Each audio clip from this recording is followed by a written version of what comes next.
ठळक घडामोडींचे प्रायोजक साईदीप सागर कलेक्शन, कोपरगाव। आजारपणासह जुन्या कारणातून जामखेडच्या खर्डा येथे पुतण्याकडून चुलत्याची हत्या। मंदिर पुजारी कुशाबा शिकारेंवर तलवारीनं वार करत हत्या। आरोपी शंकर शिकारेला जामखेड पोलिसांकडून तातडीनं अटक। अहमदनगर महापालिकेच्या स्थायी समिती सभापती निवडीत युतीचा बेबनाव कायम। सेनेकडे संख्याबळ असतानाही भाजपकडून बसपा राष्ट्रवादीला पाठिंबा। बसपाचे मुदस्सर शेख यांची सभापतीपदी निवड। कोपरगाव तालुक्यातल्या संवत्सर गावात 2,98,00,000च्या विविध विकास कामांच्या उद्घाटनासह शुभारंभ। जिल्हा परिषद अध्यक्षा शालिनीताई विखेंच्या माध्यमातून गावाचा सर्वांगीण विकास, तर जनता विद्यालयाला इमारतीसाठी विखेंकडून 2.5 लाखांची देणगी। खोट्या प्रतिष्ठेपायी लग्नाचा बडेजाव करणाऱ्यांसाठी दिला संगमनेरात नवदाम्पत्यानं धडा।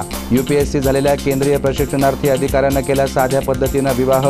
महिलांना मशीन तर मुलींना सायकलिंगचं केलं वाटप। आणि शिर्डीचे उपनगराध्यक्ष सुजित गोंदकरांचा तडकाफडकी राजीनामा। उद्घाटन कार्यक्रमाच्या फलकावर विखे पितापुत्रांचा उल्लेख टाळल्यानं सोडलं पद। सत्तेची गुर्मी असणाऱ्यांनी घरी बसण्याची गोंदकरांची पदाधिकाऱ्यांसह मुख्याधिकाऱ्यांवर टीका।